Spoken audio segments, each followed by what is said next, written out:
grade 8. So, welcome back to my YouTube channel. Joke.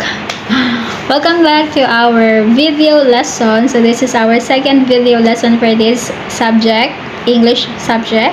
So, our lesson for this is the use of modal verbs, nouns, and adverbs. Okay, so before we proceed to our lesson, let us discuss our learning objectives for this lesson. Okay, so first one is you have to identify modal verbs, nouns, and adverbs used in a sentences. So proceed tayo. To understand the use of modal verbs, nouns, and adverbs appropriately, and construct sentences using modal verbs, nouns, and adverbs. So all of this activity, all of these objectives or learning objectives, you are going to do this after this lesson. Okay, so let us proceed. Now, modal verbs. Ano nga ba yung modal verbs? So they are auxiliary verbs that provide additional and specific meaning to the main verb of the sentence. So that is modal verbs. We all know naman what is verbs, no? Yung verb is an action word. Okay, so pag sinabi natin modal verbs, ito ay auxiliary verbs na nagpo-provide siya ng additional and specific meaning sa sentence. Okay, so we have types of modal: ability, permission, advice, obligation, possibility, and futurity. So example natin ng ability, can and could. Sabihin kakayahan. No? Pag sinabi natin, I can read. Diba? So, yung word na can, it shows ability of a person. Okay? Next natin yung permission. Pwede rin can, could, would, and may. Okay? Permission, that means you are asking permission to someone. No? Yung sa kausap mo, nag-ask ka ng permission to make the actions. Okay? So, before ka gumawa, you have to ask permission first. Now we have here an example. May I borrow your book? Or may I borrow your comb? Diba? Next is advice. This one is advice. We have here an example. Should, which you should try to eat healthy food. So that means you are when you use the word should, that means you are advising someone to make an act. Okay? Next is obligation. Obligation. Binibigyan mo ng responsibility yung isang tao. Example natin, must. Example, we must follow the rules and regulations. Okay? Next is possibility. Possibility might, may, could, and can. Ibig sabihin, there is a possibility na mangyari yung isang bagay or yung isang action. Okay? Next, example is, I might visit you soon. Okay? So, ginamit niya yung word na might. Next is futurity. Futurity, this one shows the action that will happen or that will happen in the future, no? Na mangyayari pa lang. Example natin yung will and shall. Sentence example niya is, I will visit you soon. Okay? So, those are the types of modals. So, next natin, nouns. Of verb, we already know what is verb. It is an action word. Ang noun naman, it is a word used to name a person, animal, place, things, and abstract idea. In short, it is a name ng tao, bagay, hayop, at pangyayari. So, we have different types of nouns. Types of nouns, we have common noun, proper noun, concrete noun, abstract nouns, collective nouns, compound nouns, count nouns, non-count nouns, and possessive nouns. So, I guess, from your previous grades, no, naaral nyo na naman siguro kung ano yung nouns, ano? You already have an idea what is noun, right? So, when we say common nouns, it is a names or anything of the or names anything of the nouns, person, animal, place, thing, or idea. Pangalan lang siya. Okay? Hindi siya specific name. Example natin, teacher. Pangalan siya ng profession ng isang tao. Pwedeng, another example, ball pen. Pangalan siya ng isang bagay. Okay? Another example, dog. Pangalan siya ng isang animals. Another example, park. Pangalan siya ng isang lugar. Okay? That is the common noun. Okay? So, proper noun naman means this one is a specific. No? Specific na yung pangalan. Okay? Specific na yung pangalan niya. Example natin, teacher. Common noun niya is teacher, pero ang proper noun is Angeline. No? Tulad ko, my name is Angeline, and I am a teacher. Diba? So, next natin, dog. Dog is a common noun, and then the proper noun is brownie. Pangalan ng dog. When you say brownie, ibig sabihin specific na yon, kilala na agad, no? Or katulad na Angeline, specific na siya, kilala na siya agad. Okay? And then, place, no? Proper noun, Pampanga. Specific name na siya, no? Kapag sinabing Pampanga, alam na agad kung saan yung lugar. Okay? And then, love. Love can also be a proper noun, okay? Kasi pag when you say love, though there are different types of love, but still, proceed tayo sa concrete noun. So, concrete noun, something you can perceive with your 5 senses. Ibig sabihin, ito ay pangalan ng bagay na nalalasahan, nahahawakan, naaamoy, nakikita. Okay, so yun yung concrete nouns na perceive with your 5 senses. Pwedeng pagkain, ice cream, nalalasahan, skin, okay, nafe-feel mo or nararamdaman. Okay, skin. Next natin, music. Music, naririnig. Okay, so you can also perceive with your senses, di ba? Cologne, na amoy. Another one, bahay, nakikita. Or rainbow, nakikita. Okay? So, those are the concrete nouns. Something you can perceive with your 5 senses. Okay? Those are concrete nouns. Next natin is the abstract nouns. Pag abstract nouns, something you cannot perceive any of your 5 senses. Kung yung concrete noun, nakikita, nalalasahan, naamoy, nararamdaman, no? Yun yung concrete nouns. Kapag abstract nouns naman, hindi na siya nakikita or hindi mo na siya nararamdaman, hindi siya naamoy, hindi siya nalalasahan. Example natin yung, this is just the words, okay? Name lang siya, words lang siya. No? Example natin, freedom, okay? Wisdom, okay? Love, joy. Okay, so proceed tayo sa collective nouns. So, collective nouns, name of a group of people or things. The class of nouns denotes a group of people, animals, or objects, or concepts of or ideas as a single entity. Okay, so this one, collective nouns siya. Ibig sabihin, group of people siya, pero it counts as a single entity. Ibig sabihin, binibilang siya as isa. Kahit na group of people siya, kahit na group of ayan, pero binibilang siya as iisa lang, no? Example natin, army. When we say army, di ba group of soldiers, yan, no? Pero, when we say army, pangkalahatan na siya. Single entity. Okay? Another one, troops. Okay, same. Grupo din siya ng mga tao. Another one, people. Okay, mga tao din. Herd. Na yung mga animals, herd. And then, class. So, those are the collective nouns. Group of people or things or the animals that has a concept or idea as a single entity.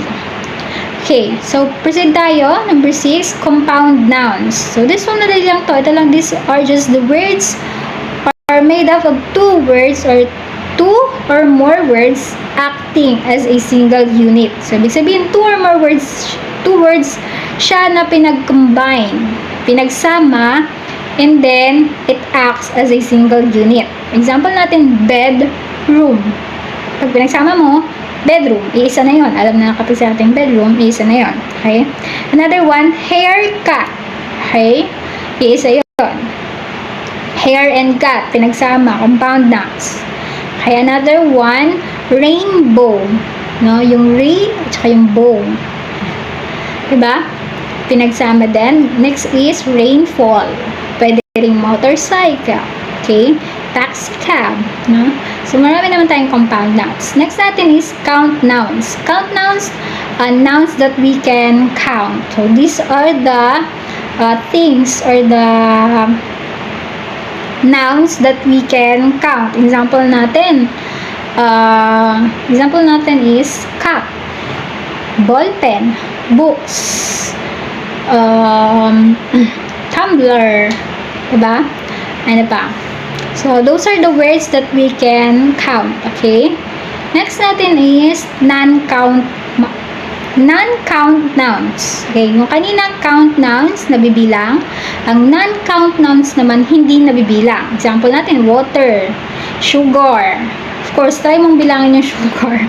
We cannot count sugar. So, non-count nouns siya. Blood, air, sun, diba? Rainfall, sea, or water.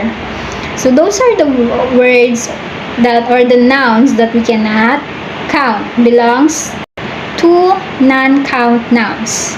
Okay, so we are down to the last one, possessive nouns.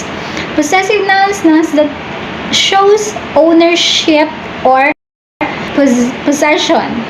Pagpapakita ng ownership. Okay, example natin, daddy's girl, teacher's pet. Okay? So, usually ito dinadagdagan lang ng apostrophe S para to show possession. Okay? So, those are the types of nouns. Okay? So, that's it for and if ever my question, you can always beat me up on my messengers. Bye-bye.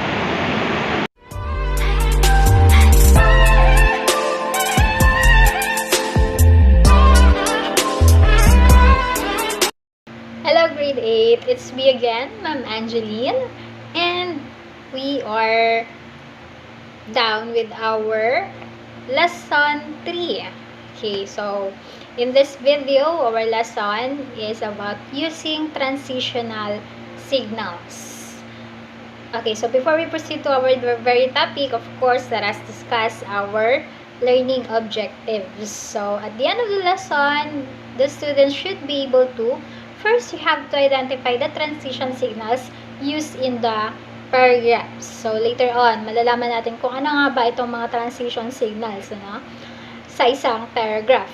Next is, you have to understand the value of using transitional signal words in paragraph, and construct sentences using the given transition signals. So, pag natapos natin tong lesson na to, meron kayong activity which you are going to construct as sentences using the given transition signals sa inyong activity. Okay? So, let us proceed. Transitional signals. Coherence. So, ano nga ba yung coherence? So, coherence, it is literally means to stick together. So, the word coherence literally means to stick together. So, coherence kasi in writing, it means that all the ideas in a paragraph flow smoothly from one sentence to the next sentence. So, yung coherence, ito yung nagko-connect sa ideas na nakapaloob sa mga sentences sa isang paragraph. So, para magkaroon ng smooth flow dun sa mga ideas na yon from one sentence, so sa isang paragraph kasi, each sentences may mga ideas na bumubuo sa pinaka-main ideas ng paragraph.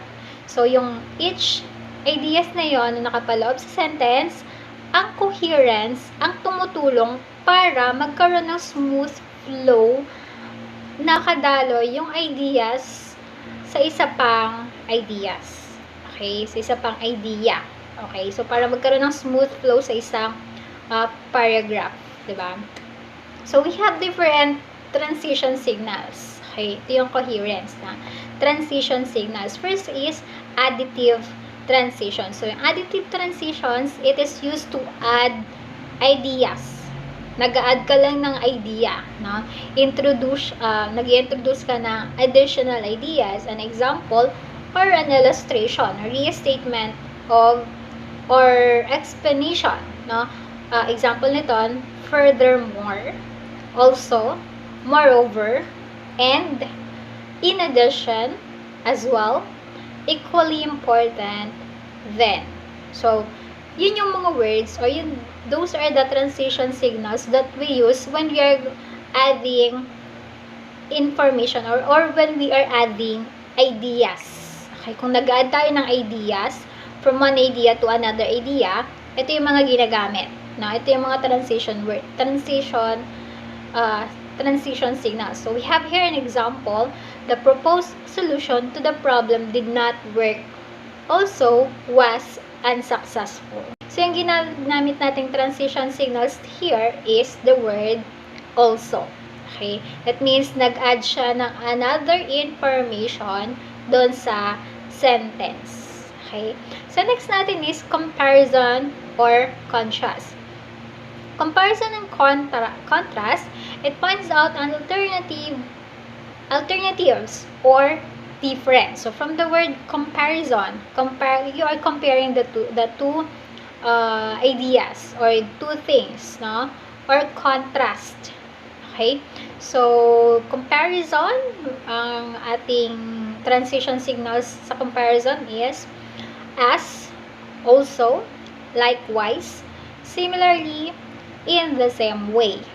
Sa contrast naman, but, despite, however, even though, on the contrary. Okay, so those are the words or those are the transition signals used in comparison or contrast. So we have here an example. My niece loves palabok but dislikes spaghetti. So here, the word palabok and the spaghetti pinag-compare. Okay? So, there is a comparison between palabok and the spaghetti. Kung saan mas gusto ni niece is palabok kaysa kay spaghetti. Okay, so next natin is cause and effect. Used to indicate a consequence or result. Okay? From the word cause and effect nga naman. No? So, sa cause, accordingly, pwede natin gamitin in transition signals, accordingly, because, due to, since, so.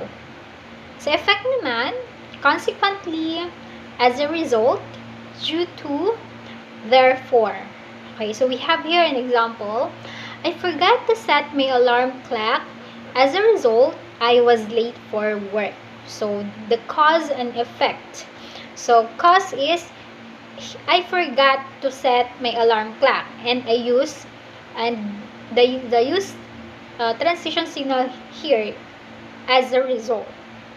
And the effect, I was late for work. Okay, so it indicates the consequence or the result of the action. Okay, sequential transition. So sa sequential transition, it used to indicate the sequence, ideas, events, or actions. So when we say sequential transitions, ito lang yung pagkakasunod-sunod ng pangyayari or ng isang event. To begin with, first, then, during, afterwards, at the same time, before, next. So, kung mapapansin nyo, yung mga transition signals here, ginagamit siya sa pagkakasunod-sunod ng pangyayari or ng isang event. Okay? So, example, band practice is always the same. First, we tune our instruments. Then, we practice songs we are working on. We are working on trying to improve our style. Afterwards, we start to learn a new place, getting as far as we can before the hour is up. Finally, we play something we all know well to end on a positive note. Next natin is qualification. So when we say qualifications in transition signals, present conditions or so sa qualification, it presents conditions or intentions. Conditions or intentions. Now, our transition signals here are almost, with this in mind, possibly, probably, frequently, never. So our example here, Sheila almost gave up but recovered. With this in mind, she has proven how brave she is. So kung makikita nyo, gumamit siya ng qualification transition signals with this in mind. So it presents the condition or intention. Okay? So that's it for this video lesson. If ever my questions, you can beep me up. You can just beep me up on my messengers.